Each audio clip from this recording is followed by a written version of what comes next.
It's Tuesday, July 7th, 2015. I'm Rim. I'm Scott. And this is Geeknights. Tonight, Reiner Knizia's Lost Cities. Also known as Rim Cheats. Let's do this.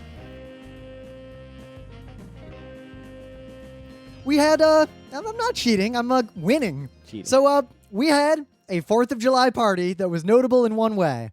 When I first moved to New York City, which wasn't too long after Scott moved down here, the 4th of July fireworks were on the East River, like right next to my apartment, and all up and down, like right there. And then every other year after that, I don't remember that. I remember them being there were in fireworks over here. 2009. I'm pretty sure they were in the Hudson River. But they had them for many, many years in a row over next to New Jersey for no good reason. And New York City has finally taken them back, and let me tell you, there were barges all the way up and down the East River, and they were all synchronized, and that was one hell of a fireworks show from the roof. Mm-hmm.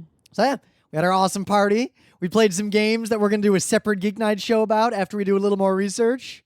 Mm-hmm. And Scott is distracted because his iPad broke, I guess, so he doesn't have It's hard for me to do the show without my iPad, so I'm using my iPhone. If only you had a reliable Android device that doesn't just mysteriously stop working. Yeah, it's so mysterious. Yeah, well, what happened to it? Why did it stop working? There's a hardware failure. So you can get a new one for free, or you're just fucked? I didn't pay for AppleCare because that shit's a ripoff. You shouldn't pay for it. And now you got to buy a brand new iPad. I was going to buy a brand new iPad anyway. In September, so now you're going to not have an iPad until September? Yeah, I can live without it. Said we kind of needed it this weekend. That's the only time I needed it. If it broke next week, I wouldn't have even thought about dealing with it. Yep. In other news, because it's the opening vid, many of you new listeners of Geek Nights, we kind of talk about stuff in the beginning, and I promise not to talk about a certain topic for the rest of the year. So meta. In the opening bit. But my left eye's been twitching for like 3 days. The eyelid? The eyelid. Or the eye. The eyelid. I've had that. Yeah. But I haven't had it for 3 days. I've had it for like an hour here, maybe. Yep, it's coming and going, but pretty much 3 days. And usually that only happens if I drink like way too much guarana or something. So, I don't know. There's a thing. It's like it's supposed to happen when you're old, but I guess... maybe we're old. There was just that article on Slashshot. real old, like grandpa old. Talking about how... some people, like, when they're 40, they look like they're 60, and some people, when they're 80, look like they're 40? Yes. Apparently, there's a pretty people do just straight up age at different rates. Well, they don't know what the cause is. Pretty sure it's just genetic. But the people who look older when they're young, in terms of health, they basically are older. They might as well be 70 or 80. Sure. It's not just that some people age differently in looks. If you look way old when you're young, you're probably also actually effectively old. Mm-hmm. So yeah, game 9, Tuesday. Low energy here on Scott's side, it sounds like. So you got any news?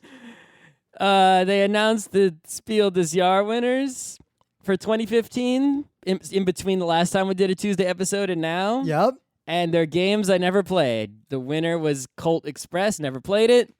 The Kenner Spiel winner was Broom Service, which is a cool name, but I never played it. I don't know anything about it. The kids game was Spinderella, another fun name, never played it, don't know anything about it. The thing is, I guess it's fine because a lot of times, there are so many tabletop games that pretty much I wait until the Spiel des Jahres are announced, and then I check out those specific games, and I pretty much ignore the rest. Yeah, but I think, this is this is one of those awards where they hand it out every year no matter what, right? And most awards are like that. It's just they give out the awards every single year no matter what. The Oscars should have a none of the above for Best Picture. Well, right. I think that, you need some awards like that, not for giving out awards like that you deserve to be awarded, but just for the sake of history, people can look back and say, look, this was the best in that year, and this is the best in that year. Well, I remember right? not that long ago. If you just don't have a winner, then when someone looks it up, they'll be like, wow, just all they know is that everything sucked that year. You learn a lot more if you say, wow, that was the best that year. Whoa. We learned a lot a while ago, like months ago. We were arguing about movies and things, and then we went back and we looked at Best Picture year by year, and there was, in fact, like this 10-year run of amazing movies. Yes, there was. No, there isn't. There's still some good movies. Yeah, but Song of the Sea. But it's not like you look at every movie that came out in that year, and it's like, wow, every single movie that came out that year was incredible. Yeah. Anyway, so I think that we need because the other thing that happens when you have annual awards is you have like 2 masterpieces come out at the same time, and you can only give the award to one of them, right? So I feel like for every category of awards that's out there, for everything that's being awarded, you need to have awards of both types. You need to have the award where we give this out every year to the best, no matter what it is, even if it's garbage. It's just the best that year. That was an awful year. And you need to have another award, which is you award it when there's a masterpiece. If there's 5 masterpieces at once, you just give out 5 of them. And if everything sucks, you just give out none. And you could go one step further. There's no time when you give them out. It's when something worthy appears, you bestow the award upon it. Sort of like how the Queen knights people. It's sort of like, there's someone worthy of being knighted. You're knighted. Why don't we just do everyone sucks this year. No one's getting knighted. Why don't we just do it? Why don't we just make that our thing? I mean, Penny Arcade used to do the We're Right Awards, and they stopped but that for was no an reason. annual thing. And they were only mostly right. So why don't we just do it and award our Geeknights Awards? Yeah, the Geeknights Awards. There's a third way. Whenever you could go. something is worthy of an award, we give it one. You could have instead of having a show that's like the award show, we go, something appeared that is worthy of a Geeknights Award. Here it is. I would do 3. So here's what I do. Every year you have one award, which is every year this was the best game or the best game in that category of this year, and then. There's a separate discussion of, is that game better than the best game that's ever won that award in history? So every year it's like, the best game this year in worker placement was this game. And the best worker placement game of all time. The problem is you can't be an award giver outer unless you've played, or if for board games, for example, every single fucking board game, right? Yeah, because the Oscars people watch all those movies. They should, right? But they don't. But that's the thing, is I don't want to be, I can't simultaneously say, hey, their Oscars are bullshit, which they are, and that be one of the reasons. If I'm giving out an award where I'm also bullshit, I have to not be bullshit. Why don't we just disclaim the awards like the Geek Nights, we're full of bullshit awards? Because then that won't be what I'm talking. We could do that, but that won't be what I'm discussing right now. That would be something entirely different, which might be okay. Well, it's also trouble if you're doing the cumulative thing. Because all right, so Puerto Rico and Tigris and Euphrates, is one of them objectively better than the other one? It doesn't matter. They're both masterpieces. They both get the award. Yes, but if you do the cumulative thing, it's hard to say which one is the master. You don't need to say that. That's pointless. Yeah, but that's the kind of thing the nerds actually care about more. Well, making up nerds. artificial hierarchies. Nerds love the top 10 list of top 10 X's in Y just so they can argue about it. The number one reason to be an awards giver outer, right, is so that when people who receive awards, if your award is respected, then people who receive the award will then put your logo on their box. Like if Oscars are a respected award. So if a movie wins an Oscar, they put Oscars on their posters, on their ads, on TV, on everything. And then, because of that, that makes your award more legit. And now you get money just for doing this stupid awards nonsense, right? Suddenly you become a thing. The Spiel des Jahres is given out by isn't it like a journalistic publication? So the fact that, right, I think it is, given out by a jury of German-speaking board game critics who review games released in Germany. Okay, but it's that helps them, right, to be like, I'm a Spiel des Jahres judge. And if the more people that put Spiel des Jahres on boxes, because it's a respected award, helps them, be respected. This is why I remember in the early days of the web, people would always just make up awards for websites. Yep. And you'd get... Well, remember the Parsec Awards? And I still have this trophy. It's sitting right here.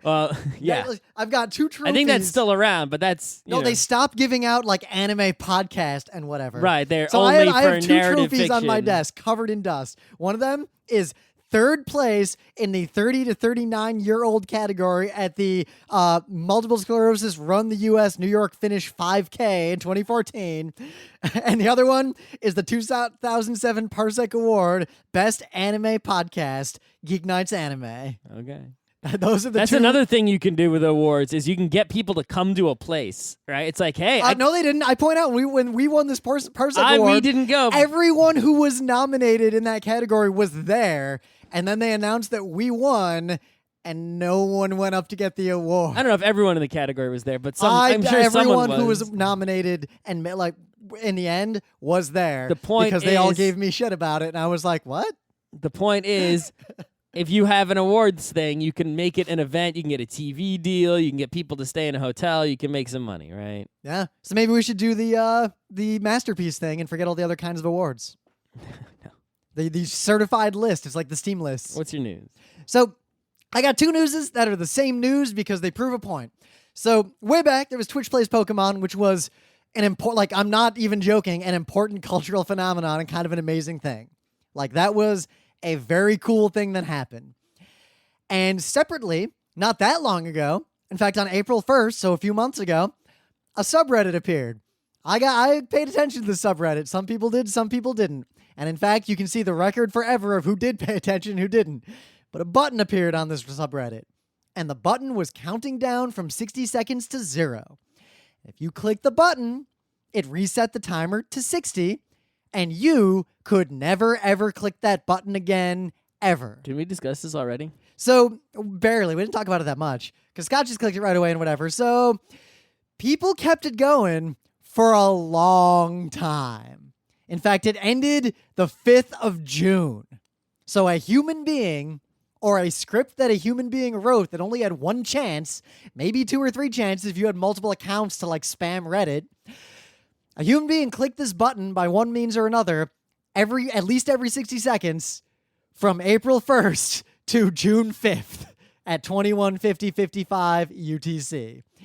And now it's over, and you just can't click the button, and that's it. Like, literally, that's it. And it was a super cool thing. Both of these things were super cool. And in gaming, whenever someone does something clever, like remember Salty Bet? Salty Bet was the most amazing thing ever until everyone got tired of it. For like 10 minutes. Yeah, like who even pays attention to it anymore? It was good for a few months, actually. Yeah, we'd be doing the show and we'd just have it on in the corner, kind of half watching it. But these things, these flashes in the pan are super important. But my lesson to you is, if you see a thing like that, a cultural gaming phenomenon event, and you think, hey, what if I do that? But just stop right there, because everyone who tries to do the same thing again just fails. And I don't know why this is making the news everywhere, but Twitch Plays Metal Gear Solid whatever on the Game Boy Color is like in all the gaming news sites today.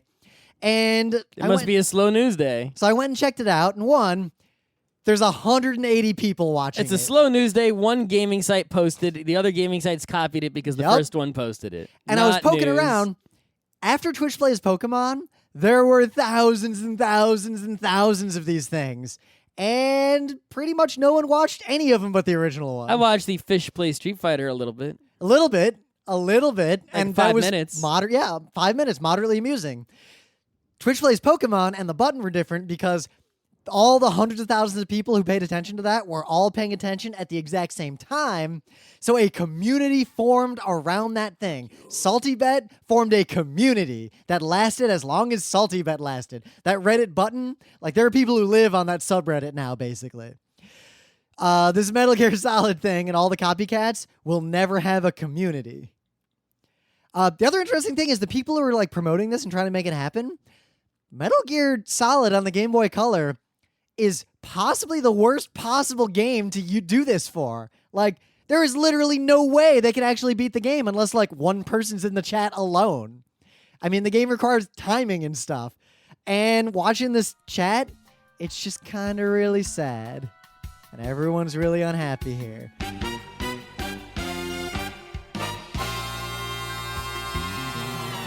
Anyway, things of the day.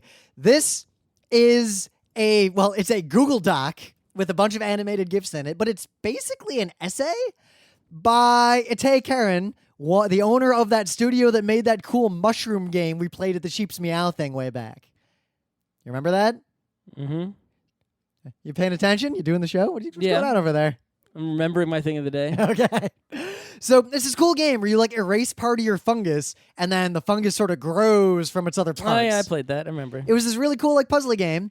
So this is an essay that was basically presented as a talk at GDC 2015.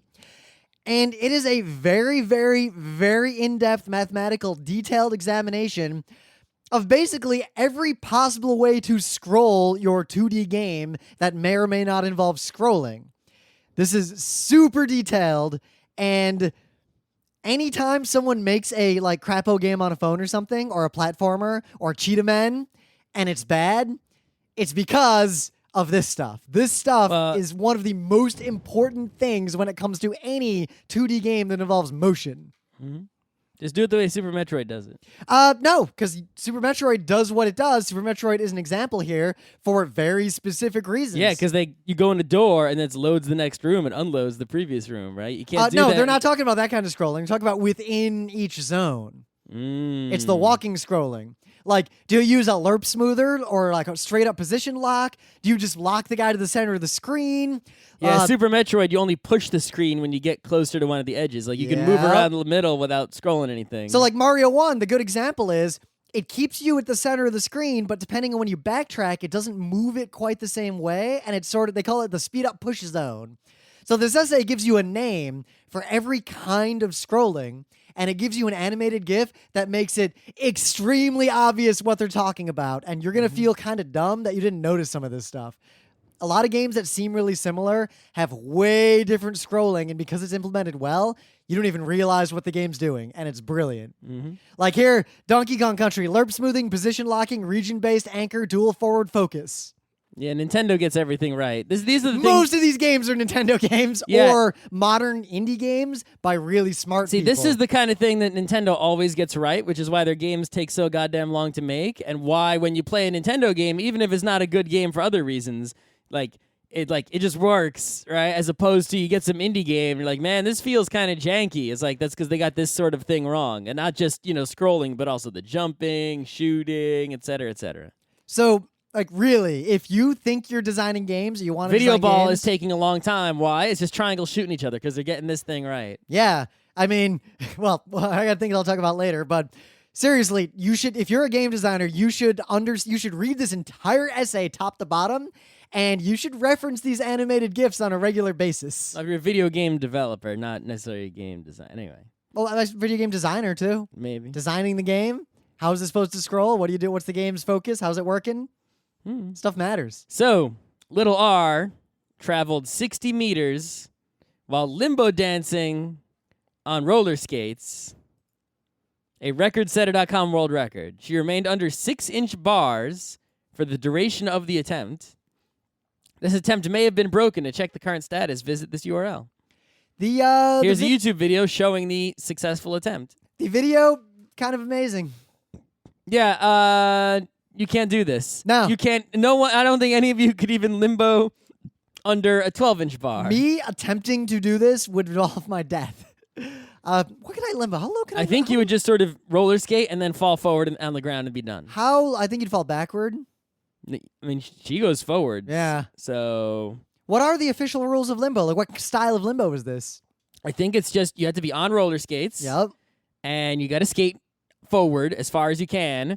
But you have to remain, your body has to remain not touching the ground except for the bottom of the skates, and also not touching the bars above you that are, maintaining your low height. You can get your body low to the ground by any means necessary, but considering human anatomy, ignoring freaks of nature, I feel like the people who... This seems to be the best way to do it. I feel like maybe the people who are good at this it's the genetic advantage partially. Of contortionism? Yes. And also being a small child?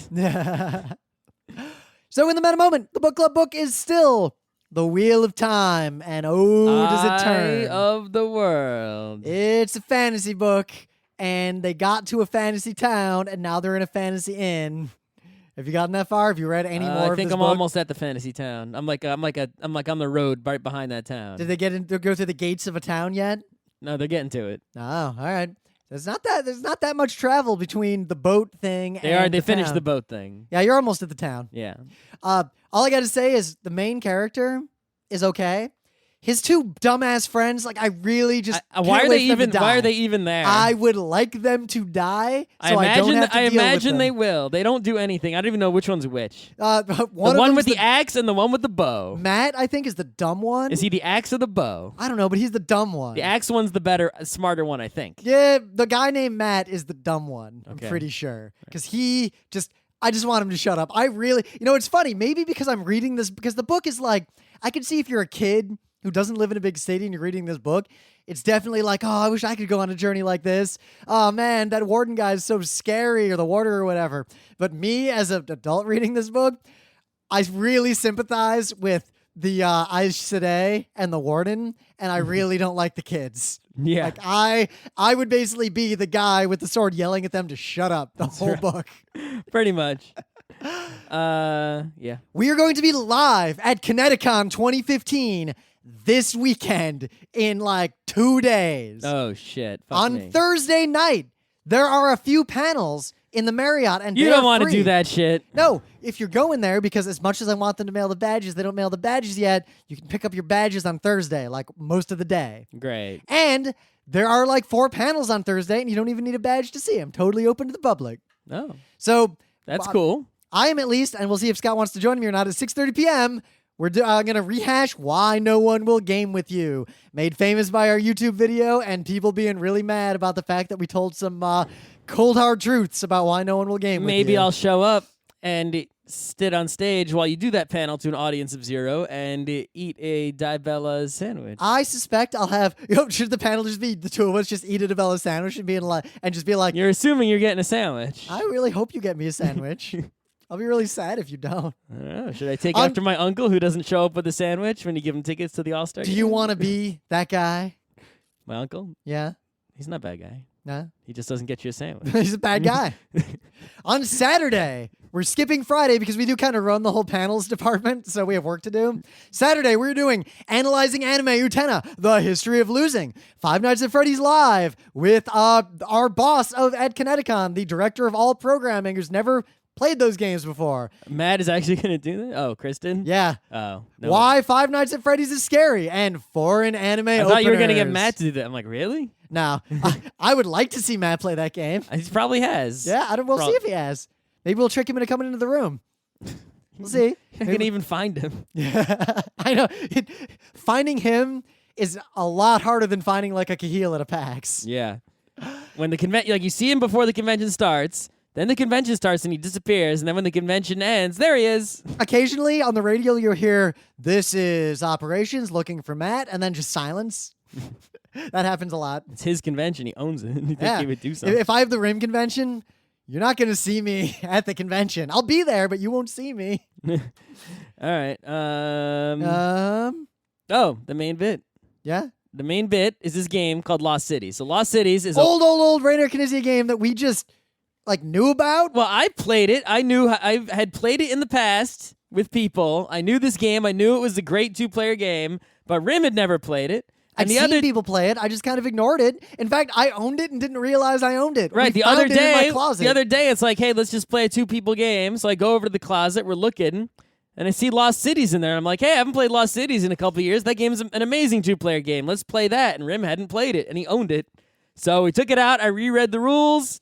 And we played, and we've been playing it a whole bunch because we remembered how amazing it was. My memory was absolutely correct. It's amazing. I want to point out, Scott taught me the game, and remember we just did that show where we talking about Will Wheaton and tabletop, how even professionals like us will mess up the rules to a game. I got the tiniest thing wrong. It's a big deal. Scott It is kind missed of a big rule deal when teaching me this game, so we played but it otherwise, once. I was absolutely correct about all the other rules, and I didn't miss any other rules. Yep. However, you suck at this game. I don't suck. However, you cheat. I just beat you just now in that one round. You beat me in a one round by a few points. Meanwhile, in every other round and game of this, I have crushed you. The 3 we played in a row, what was my score? 280? I mean, there is a certain amount of something? luck in this game. Yeah, but I can't always be lucky.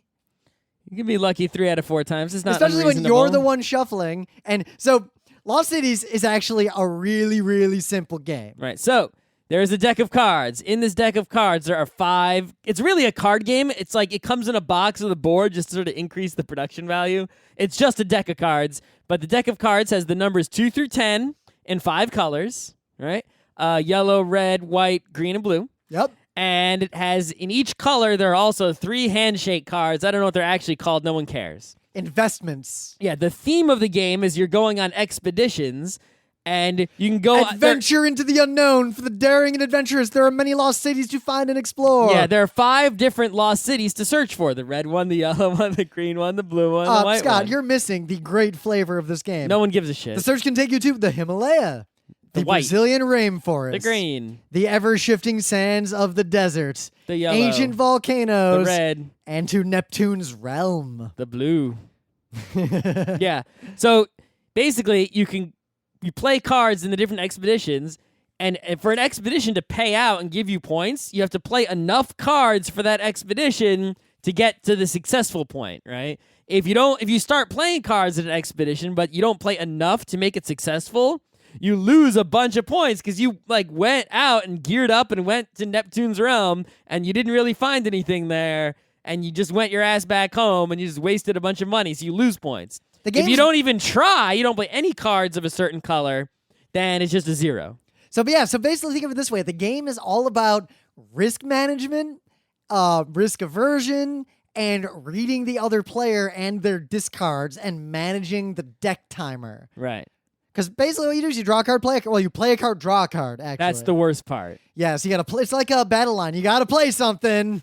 Gotta play something. Yep. And your only option is either to discard on the top of a color in the middle, and then the other person on their turn could choose to draw that as their draw. Yeah. Or play it in one of the piles, and now you're locked in. That pile's gonna score. If you ignore a color completely, it never scores. But if you put even one card down there, you could get up to negative 60 points. That's a lot of negative points. Yeah, it is. If you play the wrong things. Yeah. So, and the other thing is, so let's say you play down, handshakes have to come first.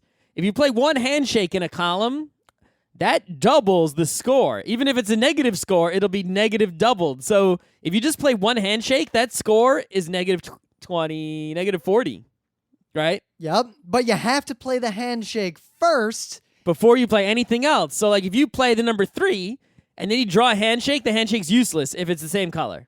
So here are the actual rules. The game is really simple. You have a hand of 8. Both of you have a hand of 8. The oldest player goes first, so I always go first, I guess. Older by 2 months and change. But older nonetheless. Mm-hmm. The rules are very explicit. We're not going to mess up the rules. And on your turn, you either play a card onto one of the colors, or you discard a card into the middle on one of the colors, covering up any cards that are already discarded. Then you draw a card, either from those discards or from the top of the deck. And play continues until someone draws the last card in the deck, meaning every card has been drawn. You then immediately score. And before you do all of this, you agree how many rounds you're going to play. The game says 3 is a good number. Yeah, I mean, the reason you play rounds is because while the game isn't, super luck-based, I mean, it's still got some luck involved, right? You could theoretically get some awful draw that's, unplayable, and you end up with no score, even though you played as well as you possibly could. So you mitigate that by playing a few rounds, and then all the luck is washed out in, the multi-round play, and you see who's really better at the game. Now, that's pretty straightforward, but as Scott said when he was teaching it to me, then there's Knizia twist. Because remember, this is Reiner Knizia. Amun-Re, Battle Line, Ra. Tigris and Euphrates. Yep, through the desert, modern art. There's always a Knizia twist. The twist is, for each color, the score you get is 1, like Scott said, multiplied by 2. Well, it's multiplied by 1 plus the number of handshakes you've played. Mm-hmm. And before you multiply or add your score together, you subtract 20 from the total face value of all the cards summed. So if I play a 4, 5, and a 10, that's 19. So that's a -1 on that row. And if you had 3 handshakes, that's 4 times -1, so -4. That's bad. Yup. And think about it, it's really hard to get to 20 when you've got in the deck cards numbered 2 through 10, and that's it. One of each. Oh, and did I mention you have to play the cards on their correct color, of course, and you must always raise the value of your pile. You must always play a higher card than any previous card you've played. Right, so you play the 2, and then you play the 5. You can never play the 3 or the 4 ever. There's no way to pick up that 5. And that's when Rim immediately discards the 3 and 4 he's been holding on to. Because now you can't draw them. Right, so it's like, on the one hand, I could try to hold out to get the 3 and 4. Maybe they're in the deck. I don't know. Rim has them. But if I assume he has them, even if I say, well, he has them, there's no point in holding out for them because I won't get them. I'll just play my 5. That now frees his hand up, and he can now finally discard them. If I had maybe held out longer, he might have been forced to discard them just to do something and given me a play. There is one other rule, and this is the rule that Scott forgot. If you play 8 or more cards in a pile, then after you do all the scoring, you get 20 additional points. Right, so you can play, if it might be hard to get over 20 if you don't get the big cards, like someone might be holding them out on you. I think if you play 8 cards, you're guaranteed to be above 20, making it moot. Yeah, you could 2, 3, 4, what, Scott, what's 2 plus 3 plus 4 plus 5 plus 6 plus 7 plus 8 plus... All right, handshake. 3 handshakes, 2, 3, 4, 5, 6. Yep. That's 11. Yep. Yeah, you're going to get positive points. Yep. Yeah. It won't be a lot though, but No. it'll be still a great play. So with all this combined, like the rules make it very clear. And again, this is actually an example of really well-written rules. Like you just read these things. They're beautiful. Your expedition, each one could be worth anywhere between -80 and 156. There you go. That's a big swing. That's a -80 is swing. 3 handshakes and nothing else, and 156 is you play all the cards in order perfectly in the whole set. Yep. So we've played this game a bunch. I'm pretty much the god wizard of this game, at least for now. But it's interesting the interplay. Like one thing I've noticed that I started trying right away, it seems like a pretty powerful strategy, is if I think Scott's not going after a color, I'll start banking cards by discarding them. Because, the round ends when the last card is drawn. So I can bank cards into the middle and draw new cards by discarding if I'm confident Scott will not draw those cards from the discard and use them. Then later, if I get cards of that color, and that's actually more likely because Scott's not investing in that color, then I can just redraw those as my draws and have guaranteed points. Well, a good way to stop this strategy if your opponent is using it is, I see that he has begun redrawing the cards he previously discarded to sort of make a huge play in that color. There goes the 6. Let me take one of the cards from that perfectly open discard pile, so now that they cannot use it. I'll take another one from there. Just hold it in my hand where they can't get it. Yes, thank you. Yep. But you could twist that one step further and use that as a stalling tactic to get the other person to not finish a bigger pile of something. Because it's a 2-player symmetric game, there is a huge amount of card counting, reading the other player's plays, bluffing, all that stuff combined. You can take really big risks. Sometimes you get fucked by those risks. Yeah, it's like you could just, a lot of times you'll start a hand, and in your hand you'll see something like white handshake, white 2, white 10. And you're like, all right, this is going to happen, right? I'm going for that long inside straight. I just need one or 2 white cards in the whole, this is turn 1, right? There are, I know for a fact, a lot of white cards left in the deck. Yep. And all I need to do is see pretty much any 2 of them, and will be a positive play, and I can just make easy plays at the start of the game. I can just go white handshake, white 2. So, of course, what happens is you play white handshake. And then Rim goes 3, 4, 6, 7, 8. And it's like, it was turn 1. How could you possibly know?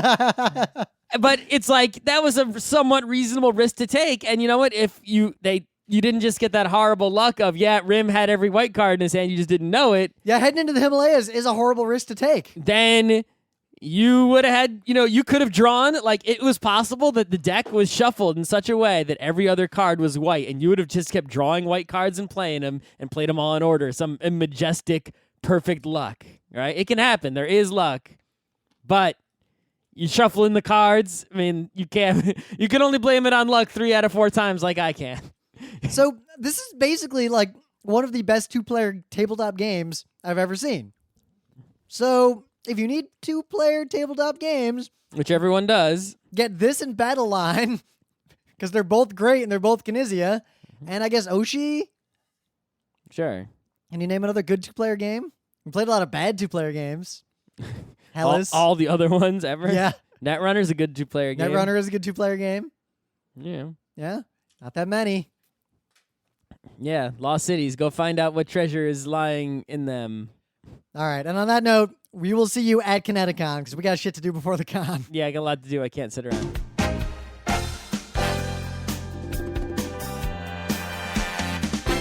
This has been Geeknights with Rim and Scott. Special thanks to DJ Pretzel for the opening music, Kat Lee for web design, and Brando K for the logos. Be sure to visit our website at frontrowcrew.com for show notes, discussion, news, and more. Remember, Geeknights is not one, but 4 different shows. Sci-Tech Mondays, Gaming Tuesdays, Anime Comic Wednesdays, and Indiscriminate Thursdays. Geeknights is distributed under a Creative Commons Attribution 3.0 license. Geeknights is recorded live with no studio and no audience. But unlike those other late shows, it's actually recorded at night.